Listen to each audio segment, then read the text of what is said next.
ئەزیزان سڵاو خۆشحاڵین لە بەرنامەی ڕاڤا بە دیدارتان شاد دەبین. پێکێنانی حکوومەت و سەرپێکەوتنی پرۆسەی سیاسی لە باشووری کوردستان تەوەری گفتوگۆکەمانە بە میوانداری زۆر بەڕێز کاک مەریوان حەمعەلی کادری پێشکەوتووی پار دموکراتی کوردستان و کارگێڕی لقی چوار. کاک مەریوان خۆشحاڵین و بەخێرێت. زۆر سپاس سەرکەوتوو. کاک مەریوان ماوەی نزیک بە 8 مانگە بێ گفتوگۆی گەرمی لایەنە سیاسیەکان ناو میدیاکان زۆر جار لەسەر ئاستە کۆمەڵایەتیەکەش لە ناو کۆڕ و مەجلیس و لە شوێنە گشتیەکانە قسەکردن لەسەر پێکێنانی حکوومەت و چاوەڕوانەکانی خەڵک بەدیهێنانی ژیانێکی باشتر هەمومانە پرسی گفتوگۆن و تێڕوانین جیاوازیان هەیە. پێم خۆشە دەستپێکی بەرنامەکەەوە لەوە دەست پێ بکەین کە کاک مەریوان وەک کادرێکی سیاسی سەرنجام وەکو هاوڵاتیەکی کوردستانیش چاوەڕوانەکانی بۆ کابینەوەی حکوومەتەرمی کوردستان چییە؟ بێگومان منی شەرۆک هەر تاچێکی ئەم کوردستانە چاوەڕێیەوەکەم کە حکوومەتێکی بەهێز و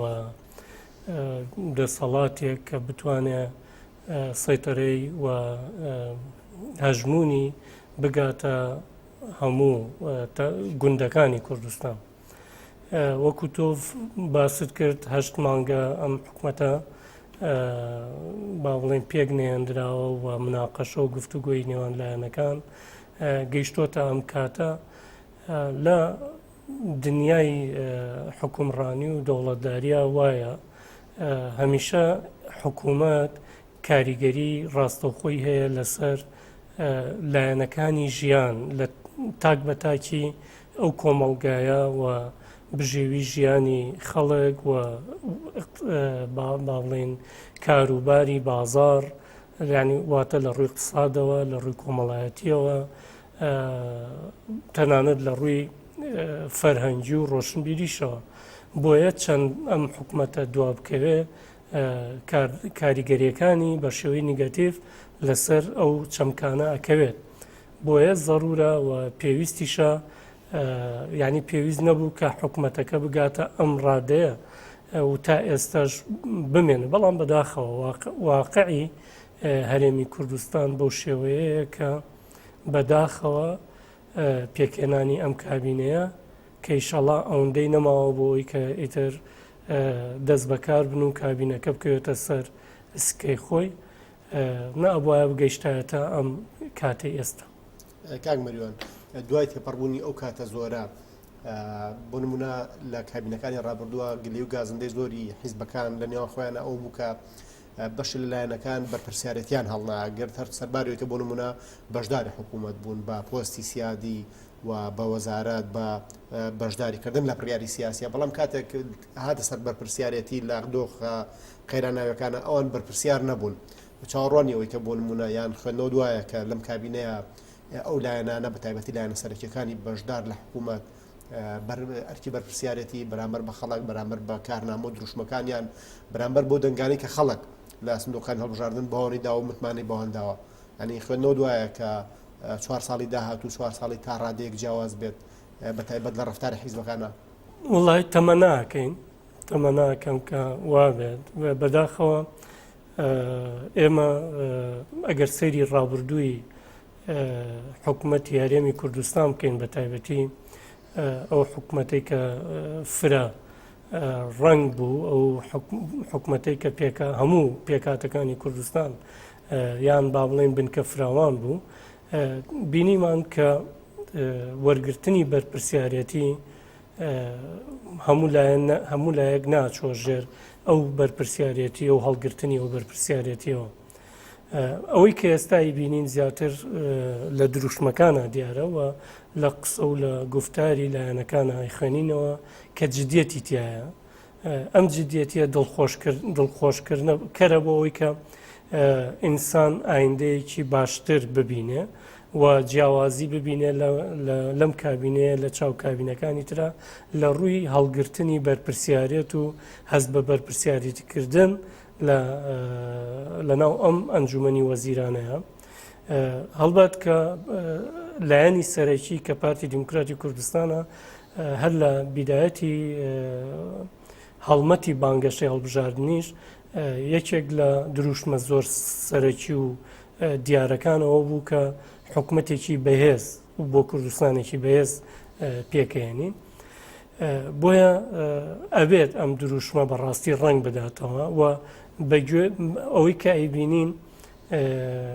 سەرۆکی ڕاستپێردراوی حکومەتی هەرێم یەکێکە لە کارکتەرە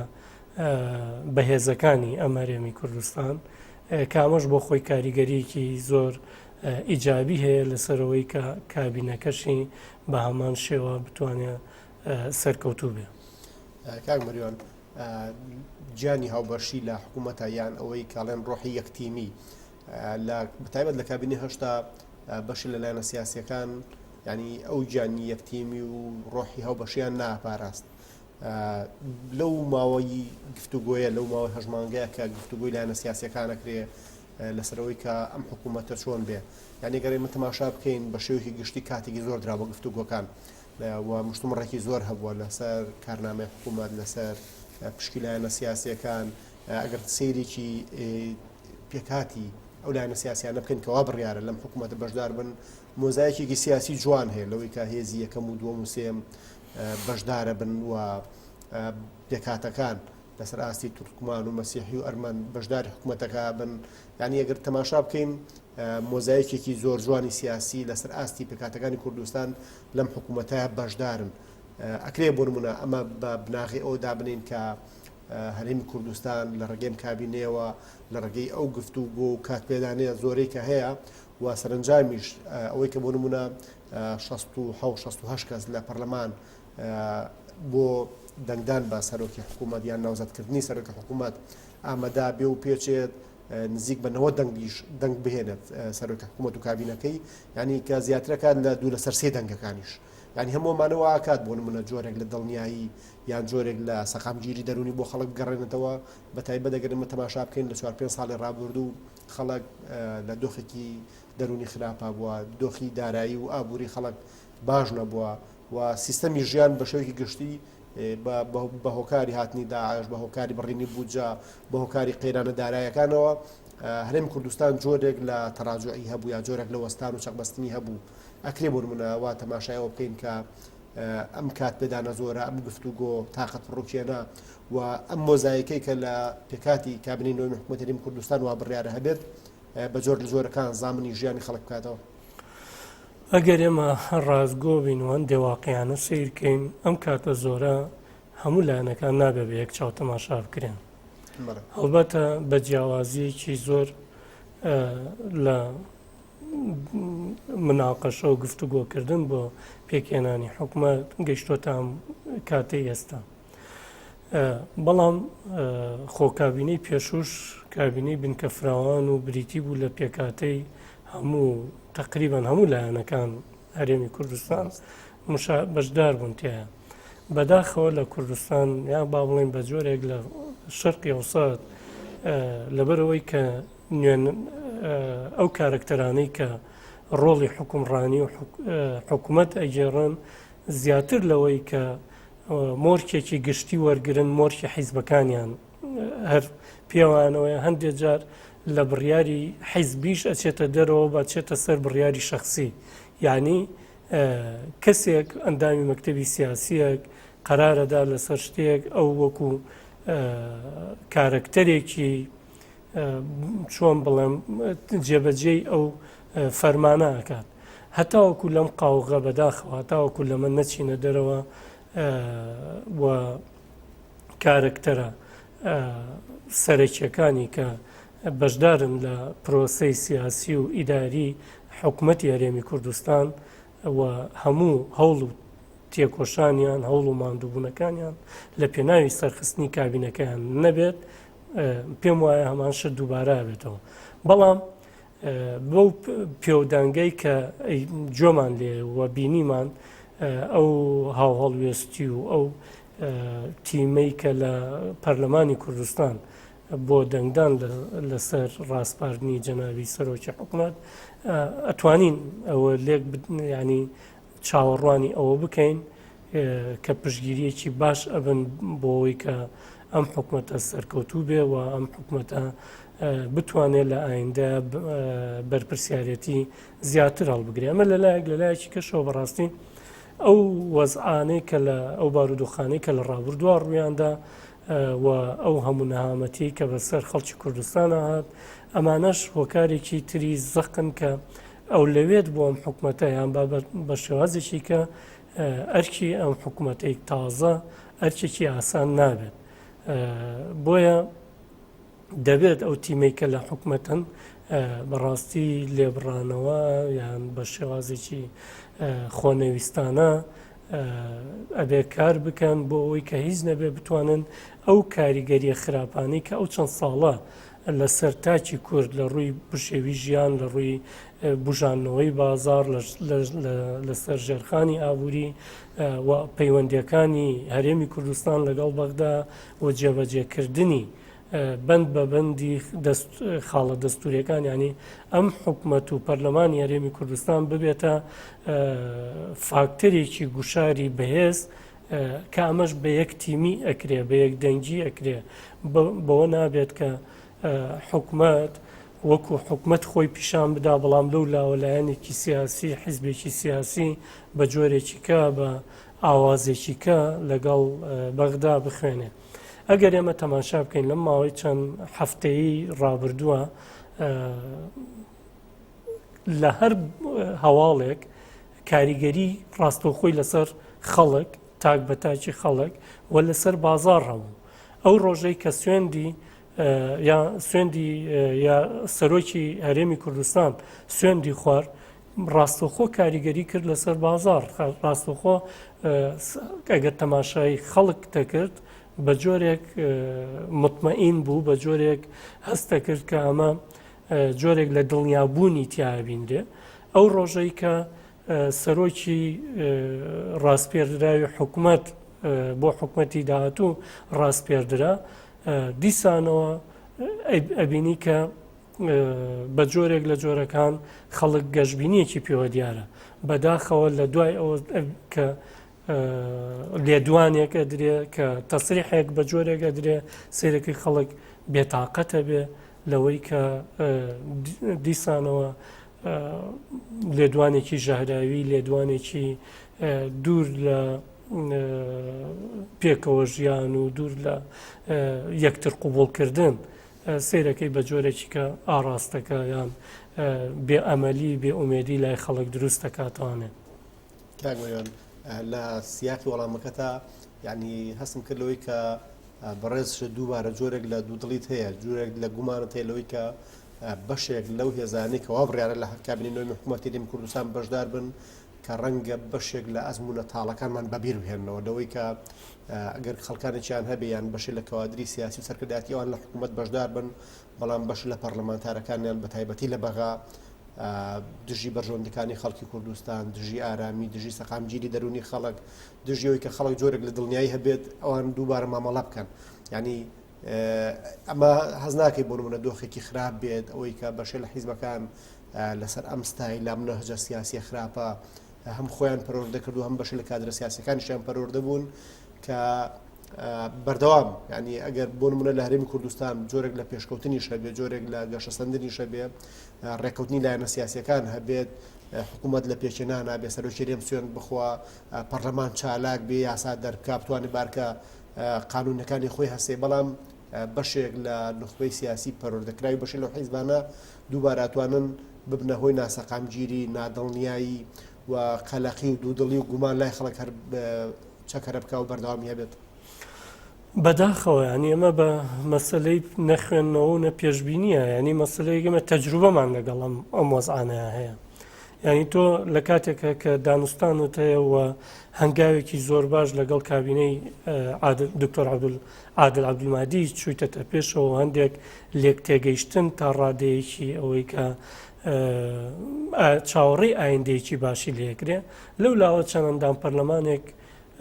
بە جۆرێکی کە بە ینی چۆن ئەڵێ لایەنە ڕەسمیەکانی حکوومەتی عێراقیە مازانین هەموو ئەو شتێک کە لە عێراقە گوزەرێ یەکسانە بە ڕێکەوتنی لایەنە سیاسیەکان پێشەوەی کە لە پەرلەمان و لە شوێنی کە قسەی لەسەر بکرێن. بەڵام ئەوان ئەچن بەردەرگای دادگای فیدراڵی و هەندێک شوێنی تر ئەگرن لە پێناوی ئەوەی کە جارێکی کە بە نەفەسێکی تر بە جۆرێکی تر خۆیان لای برا عارەبە چاوەڕۆژەکان خۆشەویست و ئەوە بکەن هەرچەندە هەندێک لە بەشێک لە حیزبەکانی ئەو ئەندام پەرلەمانانە بە جۆرێک وەڵامیان داونەتەوە یاخود خۆیان بێبەری کردووە لە تەسریحی ئەوان بەڵام وەکو تۆوتر لە نەتیجە ئەمانە پەروەردەی ئەو قوتابخانەیەن کە بەداخەوە ئەوەی لێکەوێتەوانە من تەسەورەکەم ئەوە ڕێی خۆمە کە ئەمە بارگرانی زیاتر دروستەکە بۆ ئەو حکومەتی هەرێمی کوردستان و سەرۆکایەتی هەرێمی کوردستان بۆ مفەوەزات و بۆ دانوستاندن لەگەڵ حکومەتی فیدراڵیە بۆ جێبەجێکردنی مادەکانی ١40 و مادە دەستوریەکانی تری کە لە دەستورە هاتوون بۆیە هەمیشە لە ڕابردووشە ئەگەر تەماشا بکەین زۆر جارەگەر حیزبە کوردستانەکان ویستی بێتیان هەنگاوێک لەگەڵ حکومەتی عێراقیە بڕۆنە پێشەوە یەکەم قسەیانەوە بۆ توانە بڕۆن جارە خۆتان یەک بخەن یەک بگرن ئەو کاتە ئێمە لەگەڵتانە دانیشین ئێستا تقریبان ئەگەر هەرچەندە زۆر بە قووەت نییە بەڵام ئەگەر تەماشاکەی هەمان شت دووبارە هەبێتەوەنێ هەندێک کەس هەندێک لایەن هەندێک کەسایەتی سیاسی لە ئاستی بەرزە هەریەکە و لە ئاوازێکە خوێنێ هەریەکە و بە وچە نەزەری خۆی و بە بۆچوونی خۆی تێکەڵاوی مۆزوعێکی حەساسە بێت مەسەلەیەکی کاریگەر و گرنگە بێت کە بەڕاستی لە دوایە بێتە بارگرانی و بارقورسی و سەرێشە بۆ وەفدی دانوستانکار و بۆ تیمی حکومەتی هەرێمی کوردستان بۆی کە کاری لەسەر بکەن. کاک مەریوان بەش لەو پەرلەمانتارانە کە لە بەغدا و جەبهەیان لە کوردستان گرتوواڵێن ئێمەمانێ گوشار لە سەرێمی کوردستان بکەین بۆ ئەوەی کە داهاتی زوڵاڵ بکاتەوانێ بۆی کە چاکسازی بکە دیموکراتی بێت یعنی وەکەوەی کە عێراق وڵاتێکی دیموکرات و چاکساز و ئاوەدان و پێشکەوتوو بێ ینی خوێنەوە چێ بووی کە بەشی لەم پەرلەمانتارانە لە شوێنی ئەوەی کە بۆ نمونە ببن بە هێزی گوشار یان هێزی فشار لەسەر حکوومەتی عێراقی بۆی کە مادی 140 جێبەجێکا بۆی کە بودجەی پێشمەرگە بنێرێ بۆی کە بودجەی ساحەفەکەی هەرێمی کوردستان وەک خۆی لێ بکرێتەوە ئەو هەموو ڕێگرانەی کە لەسەر هەرێمی کوردستان دروست کراوە ینی ئەوان لە شوێنی ئەوەی کە لە شوێن مافەکانی خەڵکی کوردستان بن زیاتر خەریکیەوەن کە لە بەغدا و گوشار لە هەرێمی کوردستان دروستکەن ینی ئەم هاوکێشەیە معادلە تا چەند ڕەوە زامە دوو لایەنی هەیە لایەنێکیانەوەیە کە ئەمان ئەم بەڕێزانە دوور نین لە هەرێمی کوردستان و ئەتوانن گوشارەکانیان لە ناو ماڵی خۆیانە دروستکەن نەک لە بەغاوە چونکە با بڵێن بە شێوازێک قسەیەک هەیە کە هەرگیز ئەوەی کە لە ناو ماڵی خۆتە ئەتوانی بیکەی لە دەرەوە ناتوانی ئەنجامی بدەی جێبەجێ بکەی و من پێم وانە لە حکومەتی فیدراڵیەوە لە حکومەتی عێراقیەوە یان لە بتوانن ئەو زەختە دروستکەن لەسەر هەرێمی کوردستان ئەگەر هەرێم لەو خاڵانەی ئەوان باسیەکان کەم تەرخەم بێ یان وەکو پێویست نەچوو بێتە پێشەوە یەکێک لەو خاڵانەی کە زۆر ئەوان قسەی لەسەرەکەن و ئەیانەیە بیکەنە کارتی گەورە بەدەستیانەوە دوێنێ لە مقابلەیەکە سەرۆکی هەرێمی کوردستان وەڵامی هەبووە ڕادەستکردنی 250,000 بەرمیلنەوت بە سۆمۆ لەسەر چه ئەساسێک نابێ بە پێی دانیشتن و دیکۆمنت و بە پێی ئەو پرنسیپانە بێ کە لە بینی هەردوو لایە ڕێەکەون لەسەری بەرامبەر بەو 300 ملیۆن دۆلاری کە حکومەتی عێراقی ئەیدا کە لە ئەساسە ئەبوایە بەم شێوەیە نەبووایە کەواتە ئەمانە پێویست بوو وەکو تاوان هەموو فراکسیۆنەکانی کوردستان لە پەرلەمانی عێراق پێویست بوو بە تەنسیق لەگەڵ پەرلەمانی کوردستان و لەگەڵ ئەو تیمەی حکومەتی داهاتووی هەرێمی کوردستان بتوانن بە یەکەوە گوشارێک دروستکەن چ لە ناو پەرلەمانی عێراقیە و چ لەسەر کابینەکەی دکتۆر عادل عەبدولمادی بۆی کە گەورەترین کێشەی ئێمە بەڕاستیەوەیە کە خاڵەکانی دەستور جێبەجێ ناکرێن خۆی وەیلای کێشەیەکی کەنیە ینی مەسلەی غاز و نەوتە مەسلەی پێشمەرگەیە مەسلەی ناوچەکانی هەرێمی کوردستان لە دەرەوەی ئیدارەی هەرێمی کوردستانە هەموو ئەم شتانە لە دەستورە باس کراوە و قسەی لەسەر کراوە ئەوەی کە کێشەیە ئەمەیە ینی ئەگەر حکوومەتی هەرێمی کوردستان کەم تەرخەم بێت ئەوە حکوومەتی عراقیش چەندین جار کەم تەرخەمە لەو لایەنانەوە بۆیە ئەبێ هەمومان بەیەکەوە لایەنە سیاسەکان ئەندامانی پەرلەمان و تیمی حکوومەتی هەرێمی کوردستان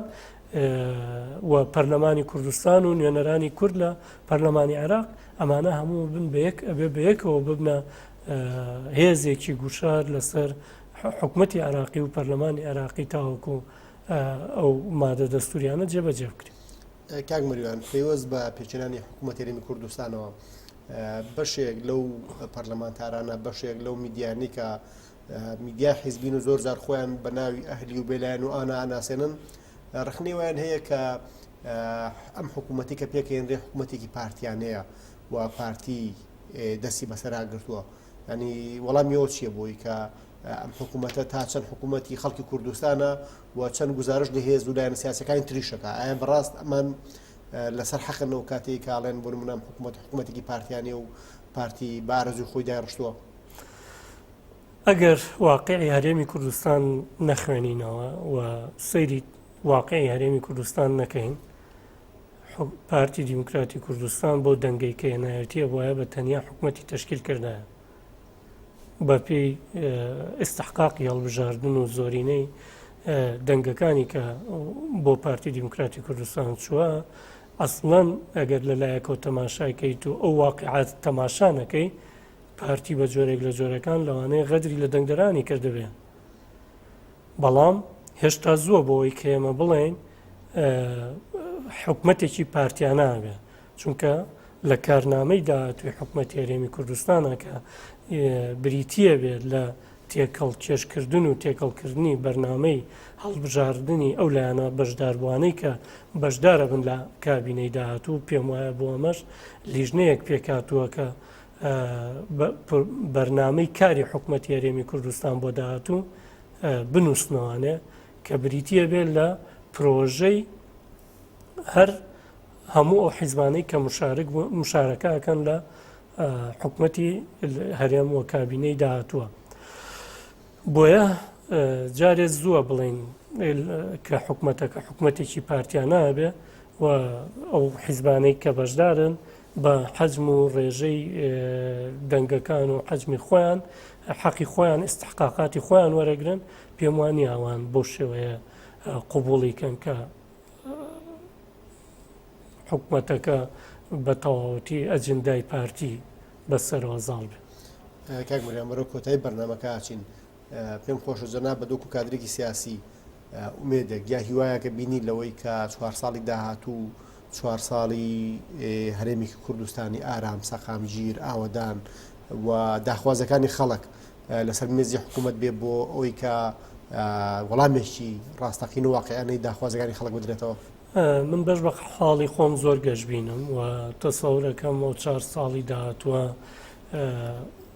نەک قۆناغێک چەندین قۆناغ خەڵکی هەرێمی کوردستان پێش ئەکەوێ ئەوەی کە ڕێگرە تەنها یەک ڕێگر لە بەردەمی ئەم پرۆسەیە ئەبینم ئەویژەوەیە کە بەداخەوە دەوروبەری هەرێمی کوردستان ئەکوڵێ ئەو بارودۆخە سیاسی هەرێمایەتی و نێودەوڵاتیایی کە لەسەر لە منطقەکەیە دروست بووە بە تایبەتی مۆزوعی بینی ئەو وەزعی بینی ئێران و ئەمریکا و هەندێک لە وڵاتانی دراوسێ ئەگەر ئەمە کاریگەریەکانی نێت بۆ سەر هەرێمی کوردستان بە دڵنیاییەوە هەرێمی کوردستان پێشکەوتنی زۆر باش بەخۆیە بینێت چ لە ڕووی ئابوووریەوە چ لە ڕووی فەرهەنگی و سەقافیەوە چ لە ڕووی سیاسیەوە و هەنگاوی زۆر باشن بۆ ئەوەی کە ئایندەیەکی گەشت بێت و من بەش بە حاڵی خۆم زۆر گەشت بینم پێی. دەستیە خۆش بێ کاک مەریوان حەمعالی کادری پێشکەوتووی پارتی و کارژێر لەکەی چوار خۆشحاڵ بووین دەستی خۆش بێ. ئازیزان بەم جۆراتینە کۆتایی بەرنامەی ڕاڤا تا بەرنامێکی تر ڕاڤا بە دیدارتان شاد دەبین خواتان لەگەڵ بێ.